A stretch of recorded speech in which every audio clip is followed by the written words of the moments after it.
what's up and welcome. I'm the one and only West Coast King, and welcome back to Kings Rising, my FIFA 15 player career. If you missed last episode, the Season 1 finale of my first year as a professional, be sure to go check that out. As always, it'll be in the description below, just in case you missed it. Now, what we got going on today is we are kicking off the second season as a pro.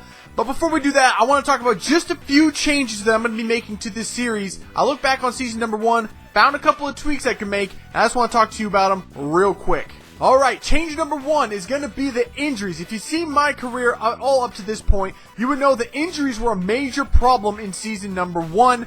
At one point last season, I got hurt in 4 straight games, so I am turning the injury frequency and severity way down. Not off, just down. I can still get hurt, but hopefully I won't be missing as much time in the future. Change number 2 is going to be the way the commentary works. In season number 1, I found some problems that arose from doing live commentary, and I'm going to be changing it over to talking over the highlights after the fact. It works really well in my NBA 2K15 player career, and I think it'll work the same way here. It just leads to more fluid commentary overall. Change number 3 is going to be the player boost that I awarded myself after winning Man of the Match awards and things like that. And the reason we're going to be making that change, in theory, the idea was a good one. I mean, it added a little bit of a wrinkle to a career mode, but I didn't anticipate how many Man of the Matches I was going to be winning and the frequency at which I was going to be winning them. It led to a very inflated player rating after my first season. I'm already an 81 overall. I've only played 1 season as a professional. That is way too much progression, way too fast, so we're going to have to tone them down. I will still get them, but we're not going to be doing them for Man of the Matches. Instead, we're going to be waiting for, like, Player of the Month. I will get one of the smaller ones, like a passing boost or a shooting boost, and if I get Player of the Year, we'll get one of the bigger boosts, such as +1 to all attributes. So, I think that'll be a little bit more balanced doing it that way, and I can still keep doing the boosts, because I think that's a good idea, but the way I did it at the beginning just didn't work quite the way I had anticipated. I didn't realize I was going to get that many Man of the Matches, so we're going to tone it down. Now that all that is taken care of, we can actually get into season number 2. First thing we're going to do is check out my player progression and see how I improved as a professional after my first season.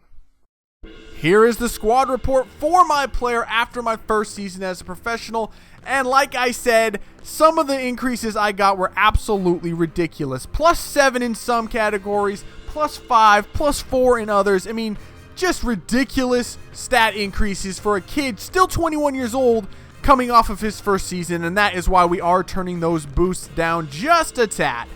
But that being said, some of the stats that I wanted to see progress in, such as finishing or free kick accuracy, didn't go up at all. I'm still a 64 in finishing and a 64 in free kick accuracy. A little disappointed in that, but, you know, I can't really complain being an 81 overall rated after my first season. And once I go back to the Sounders in the MLS, I'll be one of the highest rated players in the league. I should be dominating that league once I go back, and I still am looking to spend at least 1, maybe 2 more seasons in the Rave Green. So, now that we've taken care of this, let's jump over and kick off our second season as a professional. We still are at Stuttgart on loan for the next few months. Let's see what we can get done over there. First game of the season is going to be against Wolfsburg, a very good Bundesliga side. They finished in the top 4 of the league last year, so we're really going to have to buckle down and focus if we're going to start this season off the way we want to with 3 points. It is a home game, so at least we got that going for us. And look at me there, fresh off my broken ankle that ended my last season. This is my first game back. Wolfsburg started off with the ball, but Naldo makes a turnover in the midfield, which gets him out of position, and we got a little bit of a counter going. I played the over-the-top ball to Abdellaoui. He takes a couple of touches and blasts one on target, but the keeper is up to the task. What an absolute rip from Abdellaoui. The keeper was able to get one hand to it and make the save. Shortly before halftime, Wolfsburg with the turnover deep in our end, and we're out on the counter once again. I'm looking for the through ball for myself this time. I get it, it's not really the best, got some work to do. Scoop it inside, try to play it across, but it gets cut out. Wolfsburg looking to clear, but Abdellaoui intercepts the clearance and heads it into the back of the net. He headed the clearance into the net. I've never seen anything like that. Some of the shit that happens in this game, you absolutely just cannot make up. Look at Wolfsburg trying to clear the ball, and Abdullawi just picks it off and heads it all at once into the back of the net. We're up 1-0 on Wolfsburg. Unfreaking real. Just after halftime, Wolfsburg threatening. They really had possession all game long. De Bruyne making moves. Gives it to Doumbia with the shot, but our keeper is up to the task, making the great save. Wolfsburg, like I said, dominated us all game long. We struggled getting possession of the ball. Here I am on the counter once again, scooping it inside. This time I decided to take it myself and put the shot just wide. We only had about 5 chances in this game, and they were all counterattacks, and you're seeing most of them right here. Here we are on another one.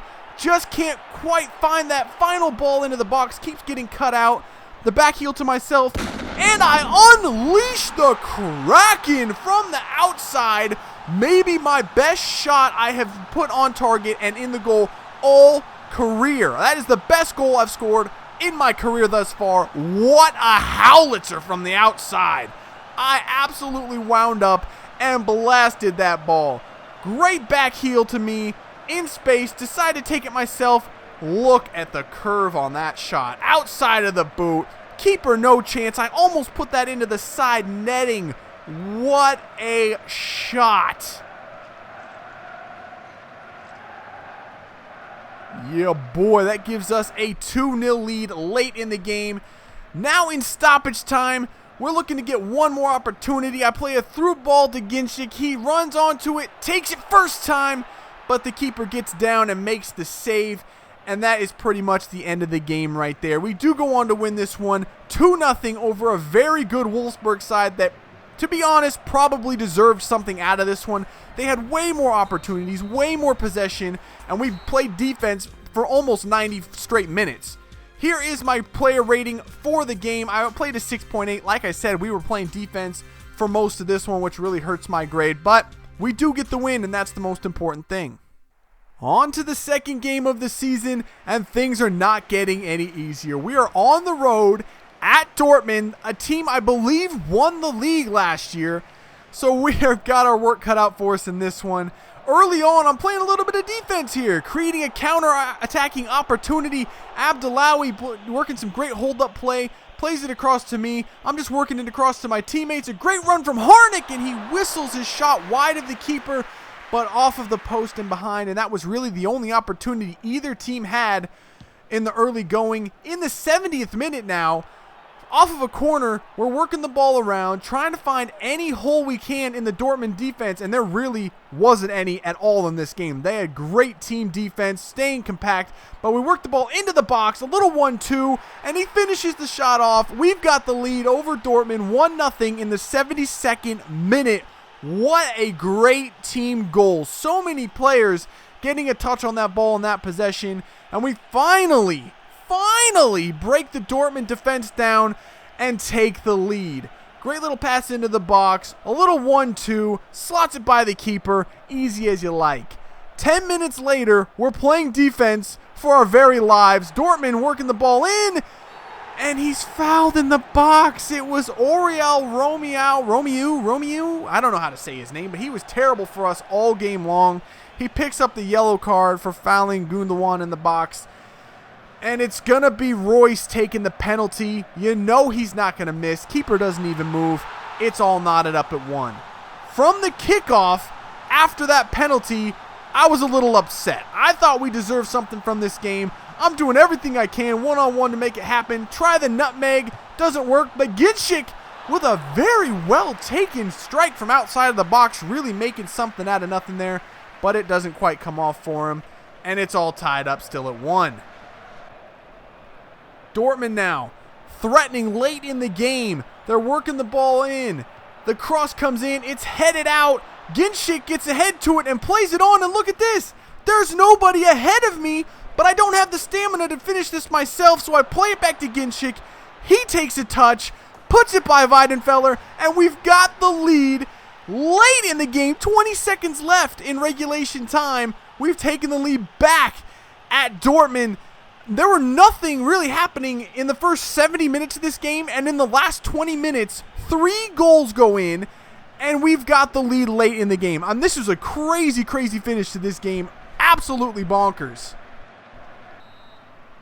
That is going to do it. We do come away with the 2-1 victory on the road at Dortmund. What a great win for this team. Things are really looking up for this side. If we can keep pulling out these close wins over good teams, I think this team is going to go somewhere. Unfortunately, I'm not really going to be around the whole season to see it out.